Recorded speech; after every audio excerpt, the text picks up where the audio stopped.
Paper 2 मधला probability distribution हा chapter बघतोय आपण. तर यामध्ये प्रोबॅबिलिटी डिस्ट्रीब्युशन हा प्रोबॅबिलिटी जो वर्ड आहे हा जो शब्द येतो तुम्हाला 9वी-10वीला गेलेला आहे, झालेला आहे तुम्हाला. प्रोबॅबिलिटी मराठी त्याला संभाव्यता म्हणतात. म्हणजे चान्स. एखादा आपण कॉइन जर टॉस केला आपण तर त्याचा आन्सर हेड येईल का टेल येईल हे आपण सांगू शकत नाही. मग आपण तिथे काय करतो, गेस करतो आपण की टेल येईल किंवा हेड येईल. त्यानंतर कॉइनसाठी काय असणार ते outcomes. There are outcomes H and T, head किंवा टेल यापैकी एक असेल. समजा आपण एखादा डाय थ्रो केला, आपण एखादा फासा आपण जर बघितलं, आपण जर ते टाकलं तर त्याचे 6 फेसेस असतात. मग त्याचे आउटकम्स जे आहेत ते काय असणार आहेत 1 2 3 4 5 6. these are the outcomes of a die. एक डाय थ्रो केला तर यामध्ये there are 6 outcomes.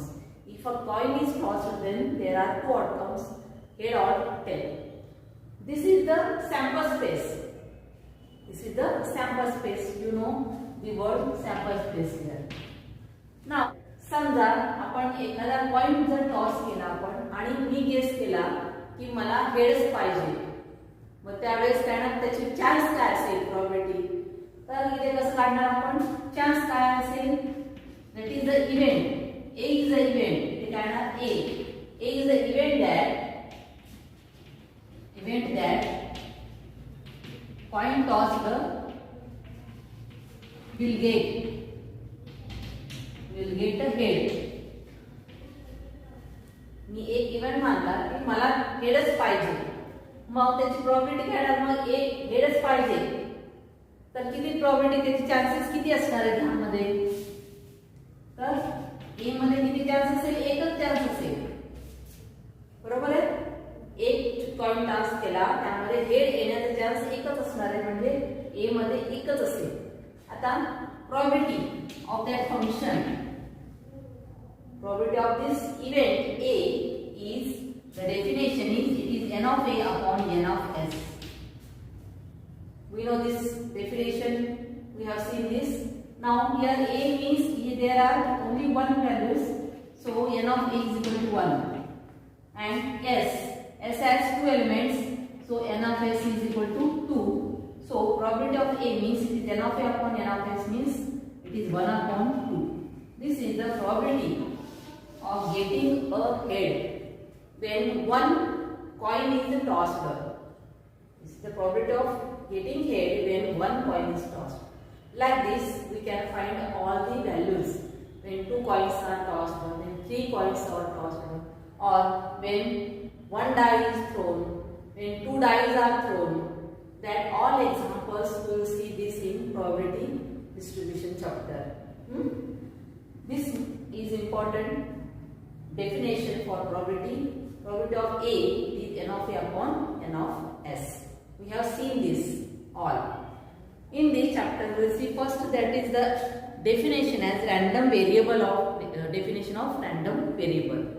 A random variable is real valued function defined on the sample space of a random experiment. Random variable, there are 2 types of random variables. These types of random variables, in this first is a discrete random variable.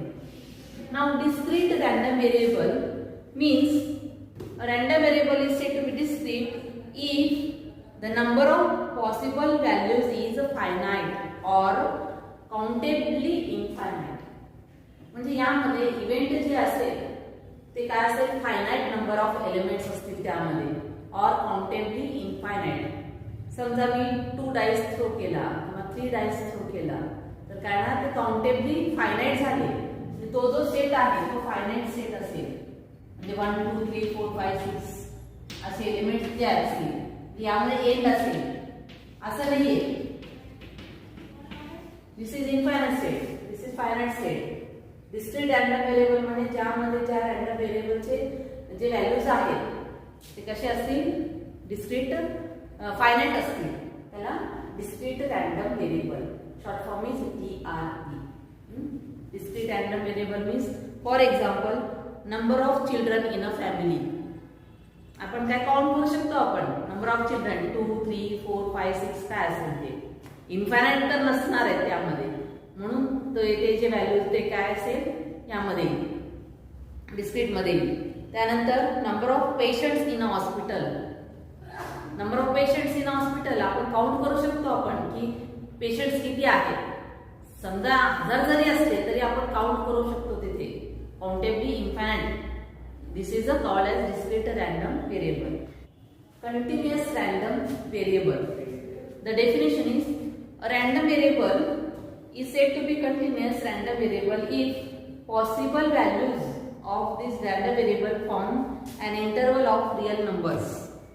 यामध्ये infinite numbers असतील. Possible value जे आहे ते infinitely many असतील, count करू शकणार नाही यामध्ये आपण, तर त्याला काय म्हणणार रँडम व्हेरिएबल म्हणणार आपण.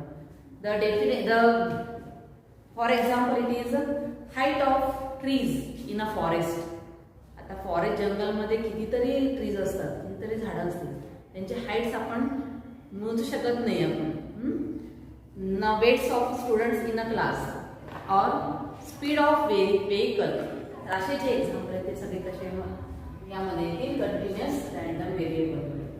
ते आपण काउंट करू शकणार नाही, ते कंटिन्युअस मध्ये येतील. म्हणजे काउंट म्हणजे आपण तिथे एवढेच असतील असं सांगू शकत नाही आपण. तर डिस्क्रीट मध्ये कसं काउंटेबली फायनाइट असतील, फायनाइट नंबर ऑफ एलिमेंट्स असतात. समजलं हे दोन डेफिनेशन. आता आपण पुढची डेफिनेशन बघतोय. नाउ सी प्रोबॅबिलिटी डिस्ट्रीब्युशन, जे आपल्याला चॅप्टरचं नाव आहे ते आपण बघतोय. आतापर्यंत आपण फक्त प्रोबॅबिलिटी काढलेली आहे, प्रोबॅबिलिटीची डेफिनेशन पाहिली आपण, प्रोबॅबिलिटी काढलेली आहे. तर आता पुढे आपण म्हणणार probability distribution of a discrete random variable, DRV. Discrete random व्हेरिएबलचा आपण प्रोबॅबिलिटी डिस्ट्रीब्युशन करणार आहे. The probability distribution of a discrete random variable x is defined as follows. Let the possible values of x be denoted by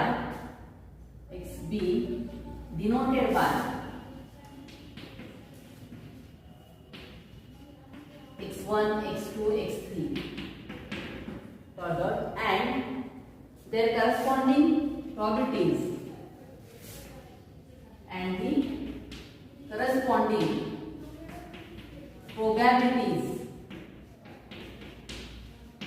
probabilities be denoted by P1, P2, P3 where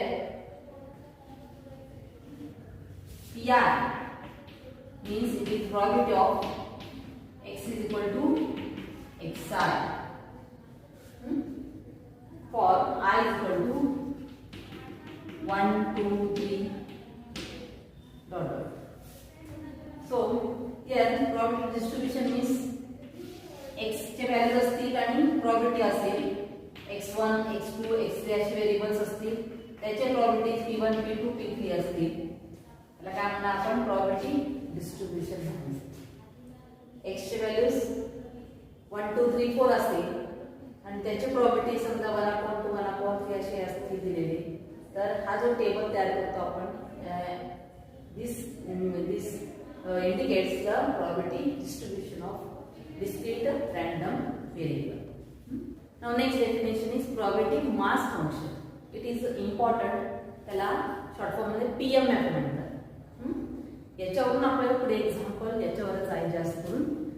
The definition is let the possible values of discrete random variable x be denoted by x1, x2, x3.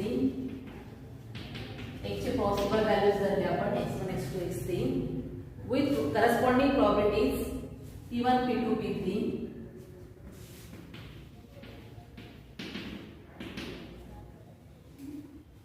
If there is a function of such that Pi is equal to probability of x is equal to xi is equal to it is f of xi. For all possible values of x, then f is called the probability mass function. यामध्ये काय आहे? x1, x2, x3 are the discrete random variables with probabilities P1, P2, P3. Then Pi म्हणजे P1 म्हणजे probability of first value. P1 is probability of x is equal to xi is equal to f of xi, where x is equal, then this f is called as PMF, probability mass function of x. Now next is cumulative distribution function. त्याला short form मध्ये CDF म्हणतात. Cumulative distribution function. The definition is the cumulative distribution function of discrete random variable x is denoted by capital F and is defined as f of x. F of x is equal to probability of x less than or equal to x. नुसतं small f म्हणलं तर तो PMF झाला. जेव्हा आपण capital F लिहितो आपण, it is denote the cumulative distribution function, probability of x less than or equal to x. म्हणजे समजा probability of x less than or equal to, समजा मी 2 मानला, म्हणजे कशाची value less than or equal to, म्हणजे समजा probability of x is equal to 0 plus probability of x is equal to 1 plus probability of x is equal to 2. या तिन्हीची बेरीज असते. लेस दॅन ऑर इक्वल टू म्हणजे 0 1 2 अशी व्हॅल्यू असते. तर या सर्वांची जी ॲडिशन असेल it is the cumulative distribution function. समजलं? हे नंतर येणार, आपण एक्झाम्पल सगळे घेणारच आहे. मी या सगळ्या जे डेफिनेशन आता पाहिलेले त्या सगळ्याचे तुम्हाला नोट्स पाठवणार आहे, तर ते लिहून घ्यायचे. मग त्यानंतर आपण एक्झाम्पल घेऊ. तर विद्यार्थ्यांनो, आपण सुरुवातीला जे आपण स्टार्ट केलेलं आहे चॅप्टर, यामध्ये आपण पहिल्यांदा रँडम व्हेरिएबलची डेफिनेशन पाहिली. त्यानंतर types of random variables. There are 2 types of random variables, discrete random variable and continuous random variable. Discrete random variable म्हणजे ज्यामध्ये फायनाइट नंबर ऑफ एलिमेंट्स असतील. ज्या सेटमध्ये रँडम व्हेरिएबल जे असतील ते फायनाइट असतील त्यांना डिस्क्रीट रँडम व्हेरिएबल म्हणायचा. आणि कंटिन्युअस रँडम व्हेरिएबलमध्ये countably infinite number of elements असतील. जे रँडम व्हेरिएबल आपण काउंट करू शकणार नाही ते कंटिन्युअस रँडम व्हेरिएबलमध्ये येते. त्यानंतर आपण probability distribution of random variable definition पाहिलेले. प्रोबॅबिलिटी डिस्ट्रीब्युशन म्हणजे एक्स जे व्हेरिएबल आहे त्याचे x1 x2 x3 हे जर व्हेरिएबल्स असतील आणि त्याचे प्रोबॅबिलिटी जर p1 p2 p3 असतील, तर जो टेबल तयार करतो आपण x and p आहे, तर त्याला प्रोबॅबिलिटी डिस्ट्रीब्युशन म्हणायचं. म्हणजे त्यामध्ये x आणि प्रोबॅबिलिटी त्यांचे व्हेरिएबल्स दोन्ही असतील. त्यानंतर नेक्स्ट डेफिनेशन पाहिले आपण प्रोबॅबिलिटी मास फंक्शन, PMF म्हणतात त्याला. महत्त्वाचं आहे. तर PMF म्हणजे function that is PI, probability of x is equal to xi. PI means probability of x is equal to xi. This denotes the FI function of this probability mass function. It is denoted by small letter f. Then we have seen cumulative distribution function. It is called as CDF. It is denoted by letter capital F. The definition is f of xi. F of x is the probability of x less than or equal to x. आता मी थोडक्यात सांगते. यामध्ये हा जो आहे कसं येणार, आता x चे व्हेरिएबल जे आहे, समजा x दिलेला आहे आणि p ऑफ x आहे. समजा आपण हेड आणि टेल जर घेतला, आपण x व्हेरिएबल रँडम व्हेरिएबल आहे, discrete random variable, it values are h and t. समजा त्याची प्रोबॅबिलिटी, समजा याचा 1/2 आला आणि याचा 1/2 आला, तर जेव्हा आपण याची मल्टिप्लिकेशन घेऊ xi into pi, then it is called as PMF, probability mass function. त्यानंतर probability of x less than or equal to x जर घ्यायचा असेल, म्हणजे काय ना, समजा probability of x less than or equal to 2 मानला, ही व्हॅल्यू 1 2, या जेव्हा दोन्हीची बेरीज घेऊ आपण, तो काय असेल, CDF असेल. आता p of x कसं येणार, this value प्लस या दोन्हीचे ॲडिशन 1/2 प्लस 1/2 इज 1. आता जेव्हा आपण याची व्हॅल्यू ॲडिशन घेऊ probability of x, it always 1. आता यामध्ये आणखी एक लक्षात ठेवायचं, प्रोबॅबिलिटीमध्ये एक लक्षात ठेवायचा, प्रोबॅबिलिटीची व्हॅल्यू जी आहे ही नेहमी काय असेल, पॉझिटिव्ह असते. प्रोबॅबिलिटी कधीही निगेटिव्ह येत नाही, कारण आपण प्रोबॅबिलिटी आपण काउंट करून काढतो. व्यावहारिक उदाहरण आहे त्यामध्ये ते आपण काउंट करून काढतो, ते कधी निगेटिव्ह येणार नाही. This is one. And second is summation of P I is always equal to 1. त्या फंक्शनमध्ये जेवढे प्रोबॅबिलिटीज असतील त्या सर्वांची जर आपण ऍडिशन घेतली तर त्याची व्हॅल्यू काय येणार, 1 येणार. हे दोन जे आहेत ते पीएमएफ मध्ये आपण बघणार आहोत. पीएमएफ प्रोबॅबिलिटी मास फंक्शन मध्ये हे दोन कंडिशन जर सॅटिस्फाय झाले तर तो जो फंक्शन असेल तो प्रोबॅबिलिटी मास फंक्शन असेल. लक्षात ठेवा. पहिल्यांदा काय बघणार आपण, प्रोबॅबिलिटी जी प्रोबॅबिलिटीची व्हॅल्यूज दिलेले आहेत ते ग्रेटर दॅन इक्वल टू 0 आहेत की नाही. आणि second summation of P I, जेवढे प्रोबॅबिलिटीज आहेत. आता हा झाला प्रोबॅबिलिटी, हा P1 आणि हा P2 झाला. या दोन्हीची जर आपण ऍडिशन घेतली तर समेशन किती आला, 1. जेवढे प्रोबॅबिलिटीज आहेत त्या सर्वांची ऍडिशन घेतल्यानंतर तो 1 यायला पाहिजे. हे दोन कंडिशन बघायचे नेहमी, तरच आपल्याला पुढचं आपल्याला आन्सर काढता येतं किंवा त्याला आपण पीएमएफ म्हणू शकतो. त्याच्यावर एक्झाम्पल मी घेणार आहे. आपण बघणार आहोत एक्झाम्पल याच्यावर. तर दोन लक्षात ठेवायचे, प्रोबॅबिलिटी कधीही निगेटिव्ह असू शकत नाही किंवा असणार नाही. आणि जेवढे प्रोबॅबिलिटीज आहेत त्या सर्वांची बेरीज काय येणार, 1 येणार. या दोन कंडिशन लक्षात ठेवायच्या आहेत नेहमी.